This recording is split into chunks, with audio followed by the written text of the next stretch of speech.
Škoda revealed the new KAROQ 2022 facelift model. This car has got a dynamic appearance thanks to the new daytime running LEDs that have the special signature recognizable on the road.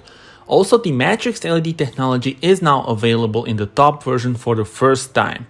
Front grille is bigger to make the car more muscular. You will also notice the new wheel design, and look at the rear. Reveals the new slim LED tail lamps with dynamic indicators and special mimic when you unlock the car. I also love the clean design of the rear bumper. Designers thought about the aerodynamics as well. It has been improved, and with CD value of 30, this means that it's one of the most aerodynamic cars in this segment. Interior is nice and modern, and digital cockpit does come as standard. There are two versions, but as I said, all versions do have the digital cockpit.